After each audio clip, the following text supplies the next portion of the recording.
बिस्मिल्लाहिर्रहमानिर्रहीम। आज के लेक्चर के अंदर हम central difference interpolation formula discuss करते हैं। अब ये सेंट्रल डिफरेंस इंटरपोलेशन फार्मूला क्या है? तो central difference formula are use when we are required to interpolate the value of y near to the middle of the difference table. कि suppose आपके पास कोई डिफरेंस टेबल है और डिफरेंस टेबल के दरमियान में कोई वैल्यू आपको इंटरपोलेट करनी है, तो उसके लिए हम सेंट्रल डिफरेंस फार्मूला यूज़ करते हैं या central difference interpolation formula use करते हैं। The most important central difference formula are Stirling and Bessel's. तो ये दो फार्मूलाज हैं, एक है स्टर्लिंग फार्मूला और एक बेसल्स फार्मूला। ये बहुत इंपॉर्टेंट फार्मूलाज हैं सेंट्रल डिफरेंस फार्मूले के लिए। लेकिन ये जो स्टर्लिंग और बेसल्स फार्मूला है, इन फार्मूलों को डिराइव करने से पहले आपको ज़रूरत पड़ती है गॉस इंटरपोलेशन फार्मूले के लिए, राइट। तो इससे पहले हम क्या करने वाले हैं? We shall first derive the three other central difference formula, that is Gauss forward formula, Gauss backward formula and Gauss third formula. तो पहला काम हमारा ये होगा कि हम गॉस फॉरवर्ड, गॉस बैकवर्ड और गॉस थर्ड फार्मूला डिराइव करें, और फिर इन फार्मूलों की मदद से हम स्टर्लिंग और बेसल फार्मूला डिराइव करेंगे, right. And then by the help of this formula we shall be able to derive Stirling and Bessel formula, right. तो आपको ये बात समझ आ गई। इन शॉर्ट ये कि जो सेंट्रल डिफरेंस फार्मूला है उसको हम वहाँ पर यूज़ करते हैं जब डिफरेंस टेबल के अंदर किसी सेंट्रल वैल्यू पर हमें आंसर चाहिए होता है। तो उसके लिए गॉस इंटरपोलेशन फार्मूला या गॉस फॉरवर्ड बैकवर्ड या गॉस थर्ड फार्मूला या स्टर्लिंग और बेसल फार्मूलाज को यूज़ किया जा सकता है। तो आज का हमारा टास्क ये है कि हम गॉस फॉरवर्ड फार्मूले को ड्राइव करते हैं और उससे रिलेटेड प्रॉब्लम को देखते हैं, और अगर टाइम हमारे पास बचता है तो फिर हम गॉस बैकवर्ड फार्मूले को भी देखते हैं इसी वीडियो के अंदर। ये है आपके पास सपोज एक डिफरेंस टेबल, ठीक है जी। ये आपके पास एक टेबल है और सपोज़ कीजिए कि अब आपने यहाँ पर जो डेटा पॉइंट है उनकी सेटिंग कुछ इस तरीके से करनी है कि फॉर एग्जांपल मिडिल वैल्यूज़ पर आपने वैल्यू को इंटरपोलेट करनी है, तो आप अपने x नॉट और y नॉट को मिडिल पर असाइन कर लें, ठीक है जी। हम अभी भी आपको यहाँ पर बता रहा हूँ कि वैल्यू को मिडिल पे लेनी होगी आपने, यानी ये फार्मूला उस वक्त काम करेगा जब आप अपने x नॉट और y नॉट को मिडिल पे लेते हैं, ठीक है। और दूसरी बात ये, मैं जैसे आपको बताता हूँ कि इसे लिख लें x नॉट प्लस h, इसे लिख लें x नॉट प्लस 2h, इसे लिख लें x नॉट प्लस 3h। बहुत इंपॉर्टेंट चीज़ बता रहा हूँ। इसी तरीके से ये क्या होगा? x not minus h, x not minus 2h and x not minus 3h, right. इसी तरीके से ये बनेगा y1, y2 एंड y3, और ये बन जाएगा y minus 1, y minus 2 and y minus 3। तो जब आपने इंटरपोलेट करना है मिडिल वैल्यूज़ को, तो सबसे पहला काम तो ये होगा कि आपने अपने x नॉट और y नॉट को जो है वो मिडिल में चूज़ करना होगा, ठीक है जी। मिडिल में चूज़ करना होगा। अभी भी बता रहा हूँ, आगे चल कर भी बताऊँगा आपको कि मिडिल में किस तरह चूज़ करना होगा। और दूसरी बात ये कि यहाँ पर ये थोड़ी सी बातें मैंने लिखी हैं इसके लिए। Suppose that we want to interpolate y for a given x, let the missing values या missing entries lies between y not and y1। अभी हम यहाँ पर ये सपोज कर रहे हैं कि जो हमारी मिसिंग एंट्रीज़ हैं वो इसके दरमियान है, यानी y नॉट और y1 के दरमियान है, राइट।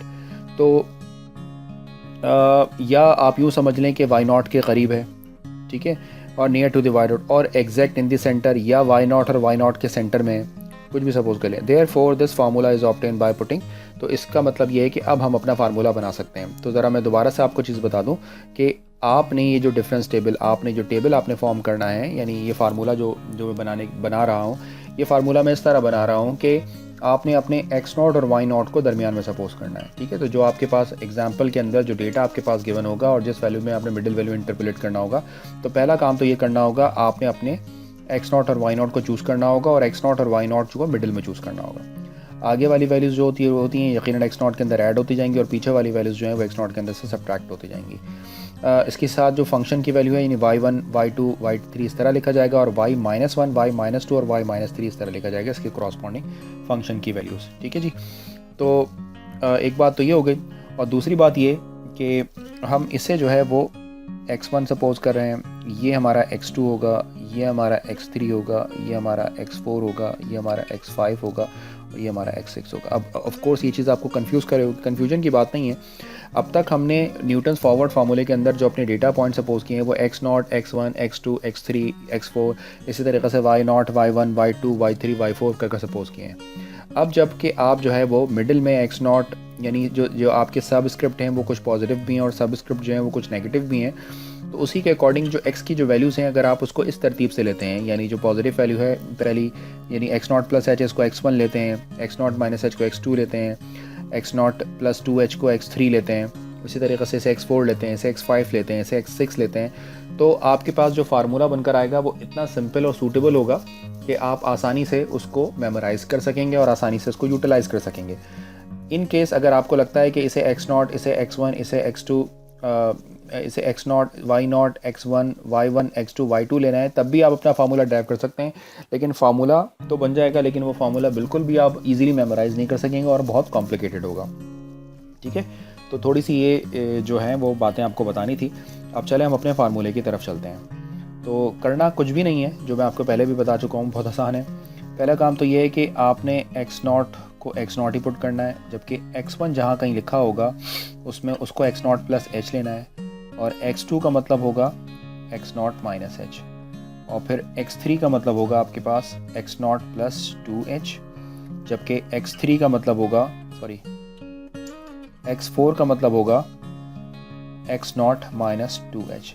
तो अगर आप इसको इस तरतीब से लेते हैं तो आप देखिएगा कि जो आपका फाइनल फॉर्म बनकर आएगी वो बहुत सिंपल होगी आपके लिए, x0 प्लस 3h। इसके अलावा मतलब ये कोई फिक्स नहीं है, इंडिपेंडेंट है, आप कुछ और भी किसी और सीक्वेंस को भी सपोज कर सकते हैं।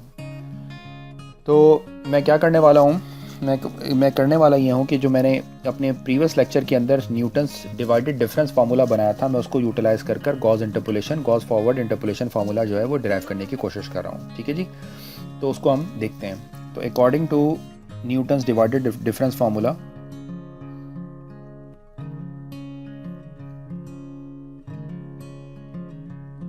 न्यूटन्स डिवाइडेड डिफरेंस फार्मूला, अगर आपको ये फार्मूला याद ना रहा है तो मेरे प्रीवियस लेक्चर को देखिएगा कि मैं जो गॉस इंटरपोलेशन फार्मूला है ये मैं न्यूटन डिवाइडेड डिफरेंस से ड्राइव कर रहा हूँ। इससे ड्राइव करना इसको ज़्यादा आसान है।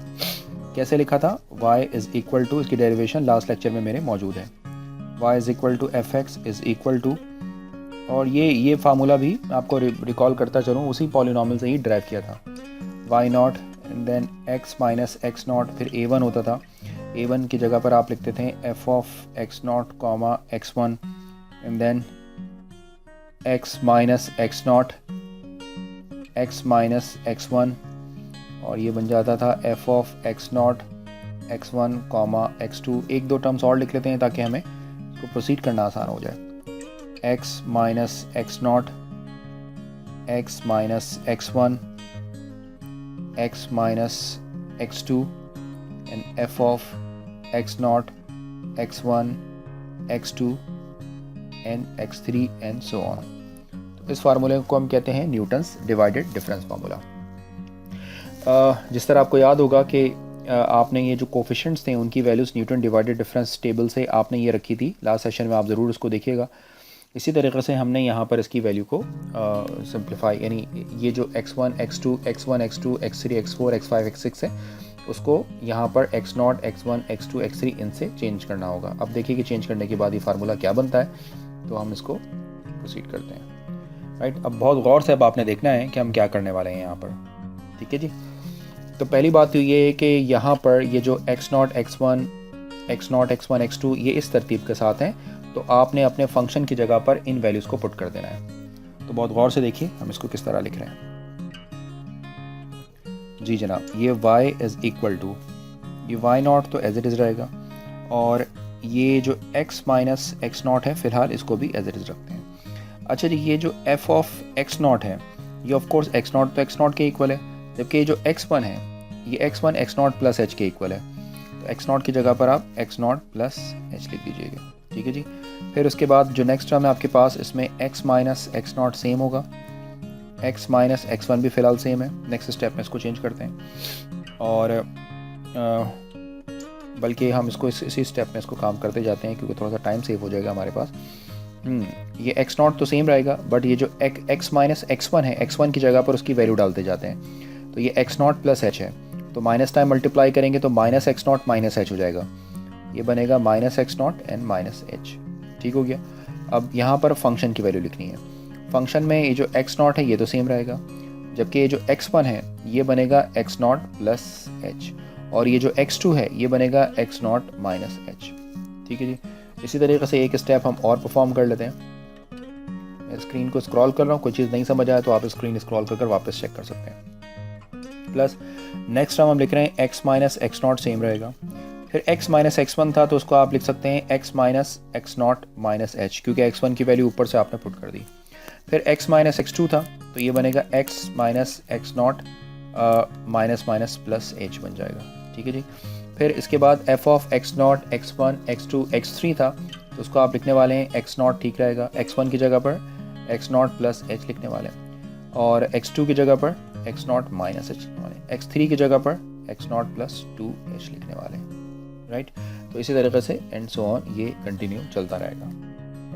अब थोड़ा सा प्रॉब्लम को और हम अपनी आसान करते हैं। हम यहाँ पर सपोज कर रहे हैं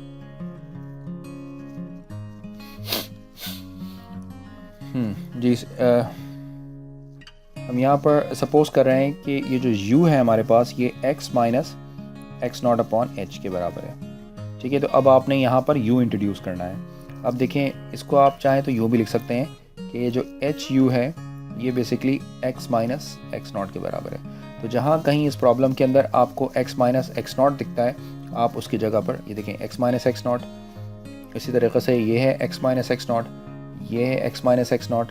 तो जहाँ कहीं आपको x माइनस एक्स नॉट दिखता है वहाँ पर आप जो है वो HU सब्स्टिट्यूट कर सकते हैं। तो चलें इसको पुट करते हैं। ये मैंने कुछ ग्रीन निशान लगाए हैं, सारे तो नहीं लगाए, बल्कि इसको भी हटा देता हूँ, अब आपको साथ साथ बताता जाता हूँ। Then y is equal to y naught plus ये जो x माइनस एक्स नॉट है इसकी जगह पर आप लिख सकते हैं HU। तो आपने यहाँ पर लिख दिया HU। ये फंक्शन की वैल्यू जो है इसको आपने एज इट इज रहने दी, x not comma x not plus h। ठीक है जी। नेक्स्ट टर्म पर चलते हैं। ये जो x माइनस एक्स नॉट है इसकी जगह पर भी आपने लिख दिया HU, और ये जो x माइनस एक्स नॉट है इसकी जगह पर भी आपने लिख दिया है HU माइनस h। राइट। अब ये जो फंक्शन की वैल्यू आपके पास लिखी है उसको थोड़ा अरेंज करके लिख लीजिए। नेगेटिव को एक्स नॉट से पहले लिख लीजिए, यानी ये बन जाएगा f of x not minus h पहले लिख लें, फिर f ऑफ एक्स नॉट लिख लें, फिर f of x not plus h लिख लें। ठीक है जी।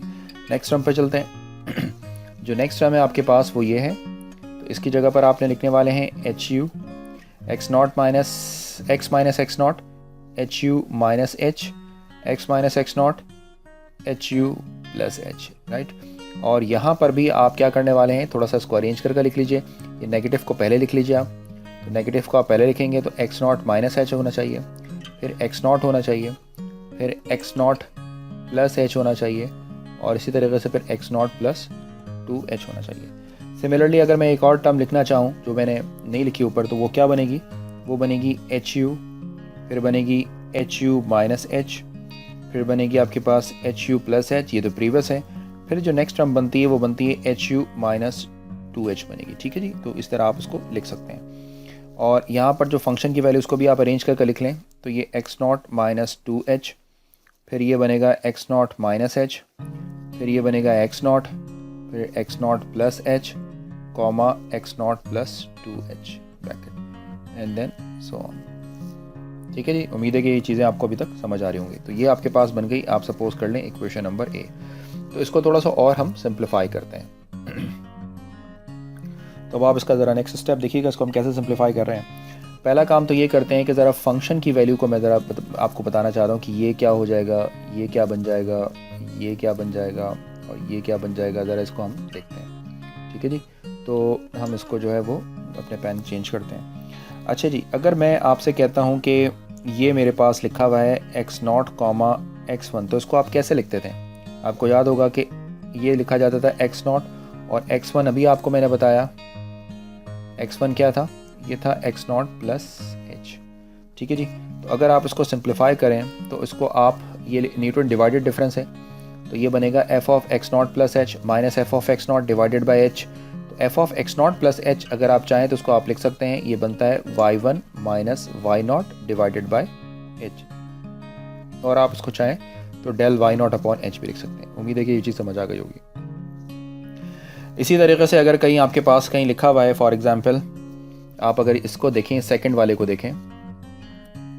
ठीक है जी। ये मैं आपको थोड़ा सा और इसको बताऊं। सपोज़ कीजिए कि अगर आप इसको सेकंड वाली वैल्यू को अगर आप देखें, यहाँ पर सेकंड वाली वैल्यू को देखें, तो सेकंड वाली वैल्यू है आपके पास f of x not minus h comma x not comma x not plus h. तो अब आप बताएं कि ये कैसे लिखी जाएगी वैल्यू। तो इसका आप मुझे आइडिया देंगे कि ये वैल्यू कैसे लिखी जाएगी। आपको नहीं समझ आया, चले मैं एक स्टेप आपको और आपके लिए क्लियर करता हूँ ज़रा, फिर उसके बाद मैं वापस इस पर चलता हूँ, क्योंकि अगर मैं पहले आपको ये बता दूंगा तो शायद मुझे बताना और आसान हो जाएगा। ये ज़रा रिकॉल कर रहे हैं हम चीज़ें। F of x not comma x one comma x two जो था वो कैसे लिखा जाता था। अगर मैं उसको लिखना चाहूँ तो उसको एफ ऑफ एक्स नॉट लिख सकता हूँ, एक्स वन को क्या लिख सकता हूँ, एक्स नॉट प्लस एच लिख सकता हूँ, और इसको हम एक्स नॉट प्लस 2h लिख सकता हूँ। ये वैल्यू किसके इक्वल होती है, ये वैल्यू इक्वल होती है y2 minus 2y1 plus y not divided by 2 factorial h square के, राइट। और ये वैल्यू किसके इक्वल होती है, डेल स्क्वायर y नॉट, सब मैं आपको पहले बता चुका हूँ, 2 फैक्टोरियल h स्क्वायर वगैरह की, ठीक है जी, ETC इसमें लिख देता हूँ।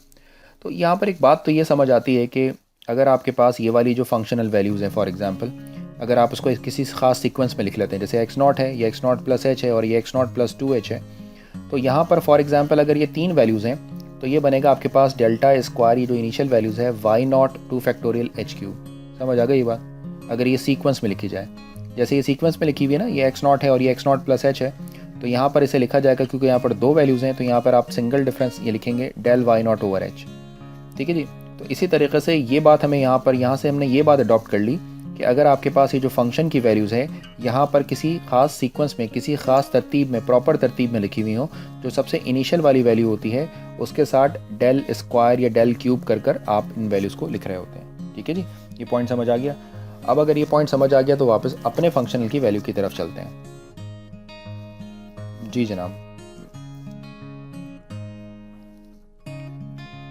जी जनाब, तो मैं ज़रा जो है वो पेन चेंज करता हूँ ताकि आपको, अब आप मुझे बताएं कि F of x not comma x not plus H क्या होगा।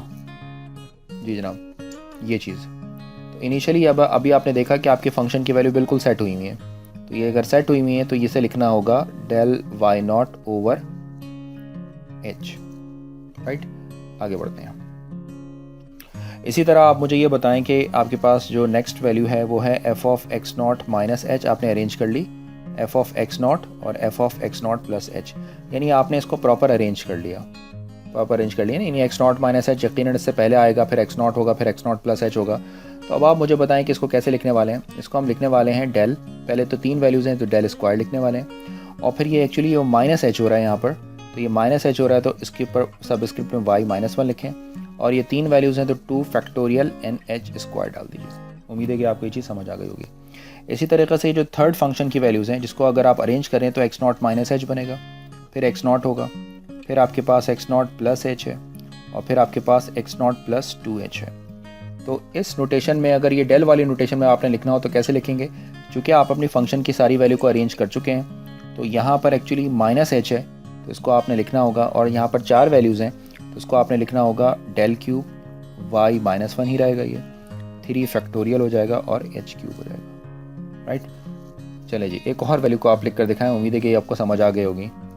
नेक्स्ट हमारे पास है वो थी एक्स नॉट माइनस 2h, फिर ये था एक्स नॉट माइनस एच, आप अरेंज करके लिख रहे हैं इसको एक्स नॉट प्लस 2h और एक्स नॉट प्लस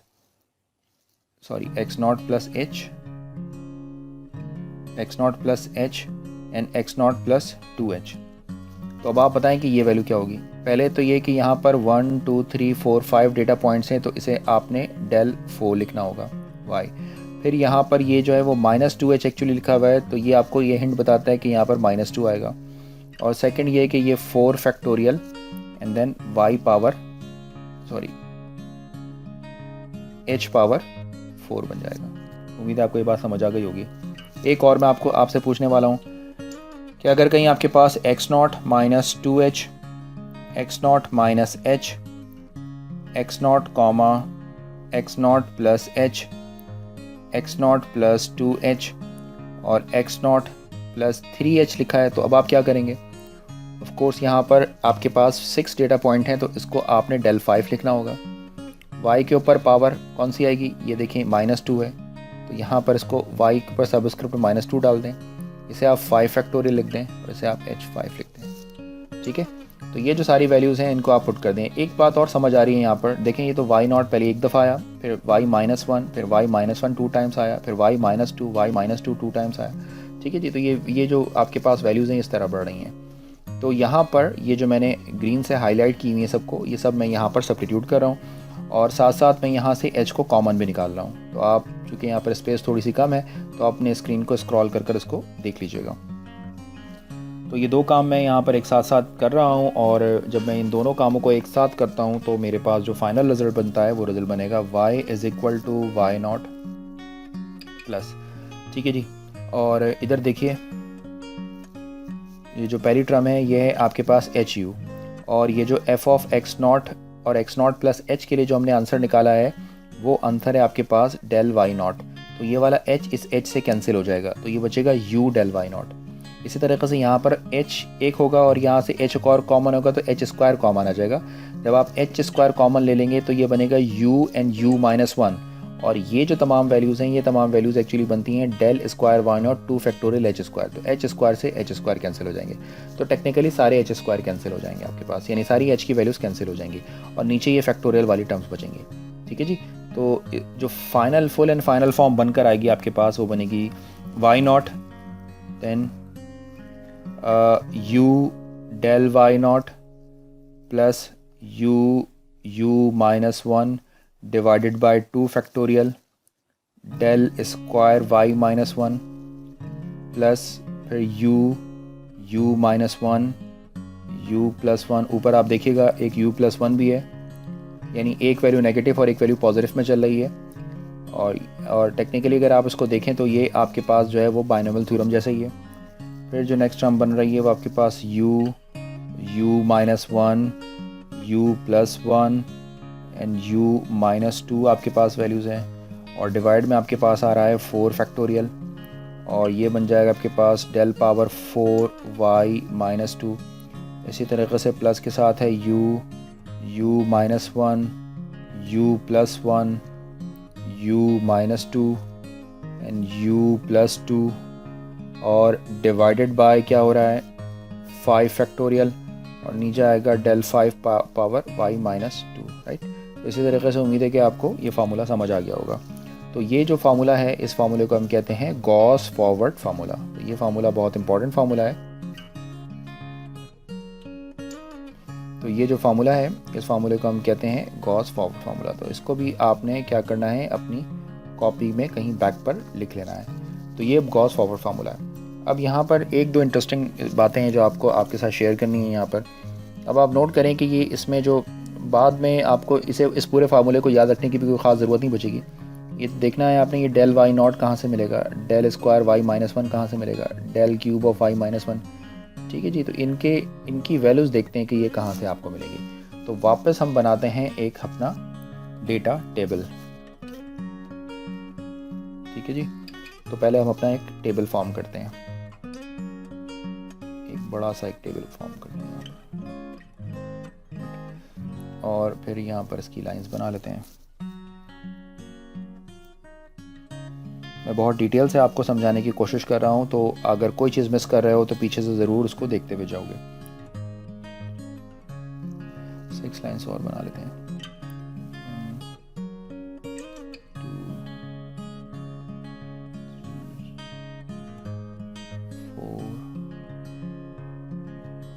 6, राइट। ये आपका जो है वो डेटा टेबल बन गया। चलिए जी, अब आपके पास वैल्यूज़ कौन कौन से गिवन है, बहुत गौर से अब आपने देखना है चीज़ों को। ये आपके पास x है और ये आपके पास y है। ठीक है जी, और आप शुरू हो रहे हैं x0 माइनस 3h से, फिर x0 माइनस 2h से, फिर x0 माइनस h से। ये पॉइंट बहुत इंपॉर्टेंट है, तो बहुत गौर से देखिएगा। x0 इन x0 प्लस, यानी जो फार्मूला आपने बनाया है, तो जब आप अपना डेटा टेबल बनाएंगे तो उस डेटा टेबल में वैल्यूज़ कहाँ से पुट करेंगे, x0 प्लस h और x0 प्लस 2h और फाइनली x0 प्लस 3h। ठीक है जी, इसी तरीके से ये वैल्यू आपके पास होगी y minus 3, y minus 2, y minus 1, y0, y1, y2 and y3। तो चलिए अब अपने टेबल को हम कंप्लीट करते हैं और बताएं आप। अच्छा जी, ये आपका डेल वाई हो जाएगा फर्स्ट डिफरेंस, ये आ जाएगा आपके पास सेकंड डिफरेंस, ये आ जाएगा, ये सिंपल डिफरेंस टेबल ही है और कुछ नहीं है। यानी आप नोट करें कि हमने डिवाइडेड डिफरेंस से फार्मूला तो बनाया, लेकिन उस फार्मूले के अंदर फॉरवर्ड डिफरेंस टेबल वाली वैल्यूज़ इन्वॉल्व है। तो बस इस फॉरवर्ड डिफरेंस टेबल को बनाते वक्त ध्यान सिर्फ आपने ये रखना है कि ये एक्स नॉट क्या चूज़ करना है, वाई नॉट क्या चूज़ करना है, बस ये सिर्फ आपने इंपॉर्टेंट चीज़ है। तो del 4y, del 5y, del 6y, right. अब आप जो फॉरवर्ड डिफरेंस बनाते हैं इसमें हम क्या करते हैं कि इन दोनों का डिफरेंस लेते हैं, y-2 एंड y-3 का डिफरेंस लेते हैं। तो और लिखते हैं हमने ऊपर वाली वैल्यूज़ को हैं, तो आप देख लीजिएगा, मैं ये पहले भी बता चुका हूँ। तो उसे लिखना होगा डेल y-3, ये बन जाएगा डेल y-2, ये बन जाएगा डेल, अगर आपको नहीं समझ आया तो न्यूटन्स फॉरवर्ड फार्मूला देख लीजिएगा, वहाँ पर मैंने ये फॉरवर्ड डिफरेंस टेबल देख लीजिएगा। ये बनेगा डेल y0, यहाँ आ जाएगा डेल y1 और ये बनेगा डेल y2। इसी तरीके से ये बनेगा आपके पास डेल स्क्वायर y-3, ये बन जाएगा डेल स्क्वायर y-2, यहाँ पर आएगा del square y-1, del square y0 और ये बन जाएगा डेल स्क्वायर y1, राइट जी जनाब। अब नेक्स्ट चलते हैं, क्यूब में क्या होगा, ये बनेगा del cube y-3 and del cube y-2, यहाँ पर होगा डेल क्यूब y-1 और ये बन जाएगा डेल क्यूब y0। इसी तरीक़े से ये वैल्यू होगी डेल क्यूब 4 हो जाएगा, ये डेल 4y-3, ये वैल्यू होगी डेल 4y-2, ये वैल्यू होगी डेल 4y-1। सिमिलरली ये वैल्यू होगी डेल 5y-3, ये वैल्यू होगी डेल 5y-2 और फाइनली ये जो वैल्यू होगी आपके पास बनेगी डेल 6y-3। ठीक है जी, तो ये टेबल आपने कंप्लीट कर लिया। अब आप ज़रा नोट कीजिए कि इसमें क्या चाहिए, पहले आपको चाहिए डेल y0। तो भाई डेल y0 कहाँ पर मिलेगा आपको, अब जो मैं पॉइंट बताने जा रहा हूँ बहुत गौर से देखिएगा। तो डेल y0 से आपने, यानी इनिशियली आपके पास ये जो y0 है, फिर आपने जाना है y0 से कहाँ पर, डेल y0। इनिशियली पहले की वैल्यू कौन सी पुट करनी है आपने, y0 चाहिए, ये y0 चाहिए, फिर डेल y0 चाहिए। तो डेल y0 जाने के लिए आपका पाथ कैसा होगा, आप y0 से डाउनवर्ड मूव करते हैं, ठीक है। फिर फार्मूले के अंदर आपको क्या रिक्वायर्ड है, डेल स्क्वायर y-1 रिक्वायर्ड है। तो बताइए कि डेल स्क्वायर y-1 का होगा सिंपल डिफरेंस टेबल के अंदर, देखिए ये यहाँ पर डेल स्क्वायर y-1, इसका मतलब है कि फिर आपने इसमें ऐसे अपवर्ड मूव करना होगा। फिर आपको क्या चाहिए, फिर आपको चाहिए डेल क्यूब y-1। तो बताएं भाई डेल क्यूब y-1 कहाँ पर मिलेगा, देखिए यहाँ पर डेल क्यूब माइनस, तो आप ये पाथ समझ रहे हैं कि ये पाथ आपको डेल क्यूब y-1, फिर आप इसको ऐसे मूव करेंगे एंड देन आपको नेक्स्ट आप देखिएगा ऊपर आपको ये वैल्यू चाहिए होगी, आपने ये, तो ये जिगजैग पाथ अगर आपको याद रहेगा तो आगे चलकर आपको फार्मूला भी याद रखने की ज़रूरत नहीं है, सिर्फ इस पाथ से ही आप वैल्यू को इंटरपोलेट कर सकेंगे, राइट।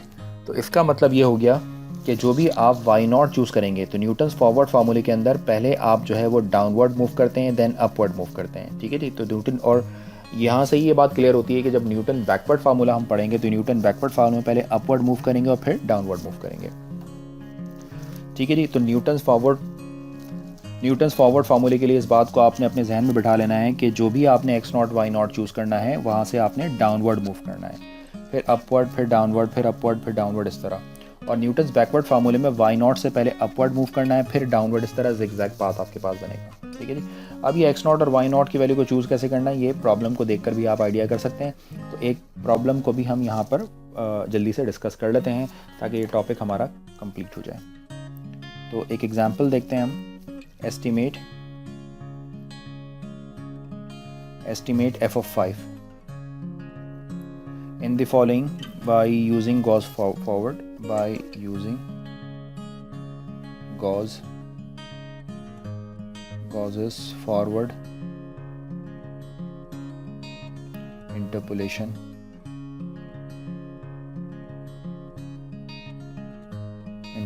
formula, ठीक है जी। तो यहाँ पर हम अपना एक टेबल फॉर्म कर लेते हैं, जो भी टेबल हमारे पास छोटा सा टेबल गिवन है। तो मैं डायरेक्टली अपने टेबल की तरफ चलता हूँ। ये मेरा एक टेबल बन गया, ठीक है जी। इनमें लाइंस बना लेते हैं। ये आ गई आपके पास x की वैल्यूज़, ये आ गई आपके पास y की वैल्यूज़, और ये 1 2 3, ये आपका एक्चुअली टेबल फॉर्म हो गया, राइट। चलें ज़रा डेटा को फिल कर लेते हैं। यहाँ पर क्या कुछ गिवन है आपके पास। आपके पास ये x है और ये y है। आपके पास गिवन है 2 4 6 और 8, और ये जो y की वैल्यू है आपके पास, ये गिवन है आपके पास 10। मैं ज़रा हाँ जी दोबारा लिखता हूँ, थोड़ा सा स्पेस में देने के लिए मैंने यहाँ पर लिखा था इसको। चलें इसको इधर लिख लेते हैं। ये हो गया 2 4 6 8, और इसी तरीके से ये जो y की वैल्यू है आपके पास, ये मान लेते हैं 10 18 26 एंड 40, राइट। और आपसे कहते हैं कि ये डिफरेंस टेबल हमने बनाना है। तो डिफरेंस टेबल बनाना तो कोई मुश्किल नहीं है, del square y and del cube of y, ठीक है जी। तो जल्दी से पहले डिफरेंस टेबल हम चाहें तो कंप्लीट कर लेते हैं। तो 18 माइनस 10 क्या बनेगा, ये 8 हो जाएगा। इसका मतलब 26 माइनस 18 8, और 40 माइनस 26 ये बनेगा 14। इसी तरीके से डेल स्क्वायर के लिए जब आप देखेंगे तो 8 माइनस 8 0, 14 माइनस 8 6, और इसी तरीके से ये बन जाएगा आपके पास 6। अब इम्पॉर्टेंट पॉइंट यहाँ पर ये तो डिफरेंस टेबल बेसिक सा डिफरेंस टेबल था जो आपने बना लिया, लेकिन सबसे इम्पॉर्टेंट पॉइंट यहाँ पर ये है कि यहाँ पर x0 क्या चूज़ करने वाले हैं और y0। देखिए जी x0 और फॉरवर्ड फार्मूला अगर आपने अप्लाई करना है तो x0 जब x0 और y0 वो चूज़ कीजिएगा जिससे आप डाउनवर्ड मूव कर सकें। अब आपसे कहते हैं कि f(5) की वैल्यू आपने कैलकुलेट करनी है। तो f(5) बेसिकली इस इंटरवल में आता है, ठीक है जी। तो अगर आप इसे y0 चूज़ करते हैं, ठीक है, इसे आप y0 चूज़ करते हैं और इसे आप y1 लेते हैं, तो जो आपने फार्मूला बनाया था उस फार्मूले में मैंने यही बात इनिशियली आपको बताई थी कि अगर आपने वैल्यू जो है वो y0 और y1 के दरमियान वैल्यू को इंटरपोलेट करना है तो इसे आप y0 ले सकते हैं, और पहले आप इसके लिए आप पहले डाउनवर्ड मूव होगा फिर अपवर्ड मूव करना होगा, ठीक है जी। तो ये होगा हमारा x0 और ये बनेगा हमारा y0। उम्मीद है कि ये बात आपके समझ आ गई होगी, ठीक है जी। और इसी तरीके से ऊपर चले जाते हैं तो क्या होता है, ऊपर जाते हैं तो ये x0 माइनस h हो जाता है, और अगर नीचे आते हैं तो ये होता है x0 प्लस h, और नीचे आते हैं तो x0 प्लस 2h बन जाता है, ठीक है जी। और इसी तरीके से ये y माइनस 1 होगा, और ये जो आपके पास वैल्यू है ये y1 और ये बनेगी y2। तो उम्मीद है कि आपको ये x0 y0 की बात समझ आ गई होगी, क्योंकि अगर हम x0 और y0 6 और 5 के दरमियान है तो हम इसे चूज़ नहीं कर सकते। इसे चूज़ करने का मतलब ये है कि अगर हम नीचे जाएंगे तो हमारी ये वैल्यू इंटरपोलेट नहीं हो सकेगी, ठीक है, ये वाला डेटा यूटिलाइज ही नहीं होगा। तो अगर हम यहाँ पर y0 चूज़ करते हैं तो ये ऑफकोर्स y0 यहाँ पर ये यूटिलाइज होगा और इसके दरमियान जो भी रिजल्ट निकलेगा वो पता लग जाएगा हमें। तो अब आप मुझे ये लिखवाएंगे कि ये डेल है ये कैसे लिखा जाएगा। इसको लिखा जाएगा डेल ऑफ y माइनस 1। इसे कैसे लिखा जाएगा, इसे लिखा जाएगा डेल ऑफ y0, और इसे कैसे लिखा जाएगा डेल ऑफ y1। इसे कैसे लिखा जाएगा, इसे लिखा जाएगा डेल स्क्वायर y माइनस 1, और इसे लिखा जाएगा डेल स्क्वायर y0, और ये वाली वैल्यू इक्वल होगी आपके पास डेल क्यूब y माइनस 1, ठीक है जी। सारी वैल्यूज़ आपने लिख ली हैं, आपको पाथ भी पता लग जाएगा। बताएं किस पाथ पे हम मूव करने वाले हैं। इस पाथ पे मूव करने वाले हैं कि इनिशियली आपको ये 18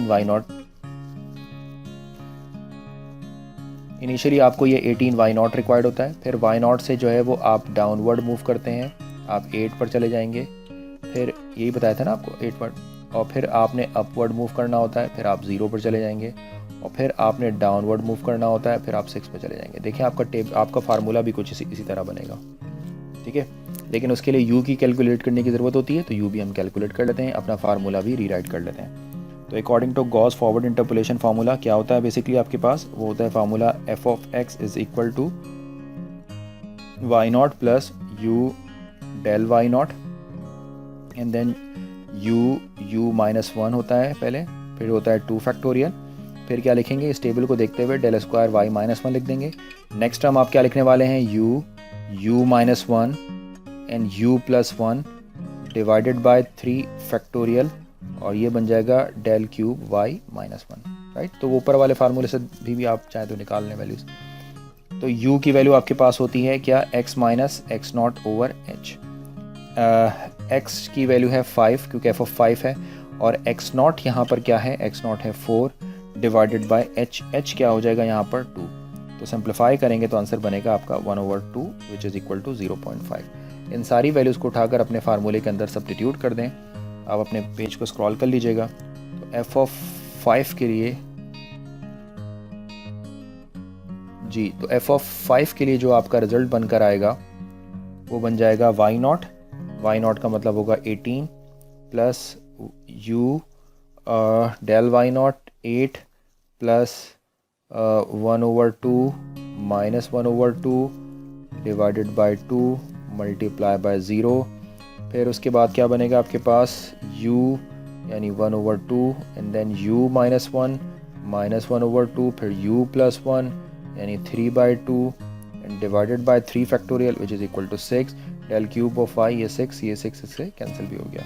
तो फाइनली जब आप इसको सिंप्लीफाई करेंगे तो ये बनेगा 18 प्लस 4 प्लस 0 माइनस 3/8 और f ऑफ 5 का जो फाइनल आंसर आएगा वो बनेगा 21.625। तो ये हमारे पास इसकी फ़ाइनल वैल्यू हो जाएगी। हम इस फाइनल वैल्यू को पार्शियली चेक भी कर सकते हैं कि ये 21 पॉइंट है। तो अगर आप नोट करें तो f ऑफ 5 के ऊपर ये देखिए जी, ये देखिए f ऑफ 5 यहाँ कहीं होगा, ठीक है जी। f ऑफ 5 ये f ऑफ 5 होगा और ये जो आंसर आपके पास है वो 18 और 26 के दरमियान ही निकल रहा है, राइट। तो ये f ऑफ 4 f ऑफ 5 है, तो आंसर भी आपका ऐसे ही कुछ निकल रहा है 21.625। तो 18 और 26 के दरमियान ही आपका आंसर निकल रहा है। तो इसका मतलब है कि ये आपने वैल्यू जो है वो करेक्टली इंटरपोलेट की है। तो उम्मीद है कि आपको ये प्रॉब्लम समझ आ गई होगी। तो इस तरह गॉस इंटरपोलेशन फार्मूला जो है वो डिराइव किया जाता है और इसको हम गॉस फर्स्ट फार्मूला भी कहते हैं। इस तरह गॉस इंटरपोलेशन फार्मूला डिराइव किया जा सकता है और इस तरह इसको यूज़ भी कर सकते हैं। इसमें ये जो है वो जिगजैग पाथ बहुत इंपॉर्टेंट है।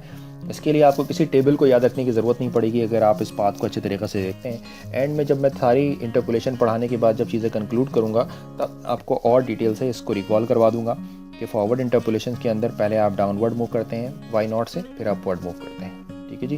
तो वो अपने नेक्स्ट सेक्शन के अंदर हम गॉस बैकवर्ड फार्मूला देखेंगे, तो वो भी बहुत इंपॉर्टेंट है, उसको भी मिस नहीं कीजिएगा। Thanks for watching this video. अल्लाह हाफ़िज़।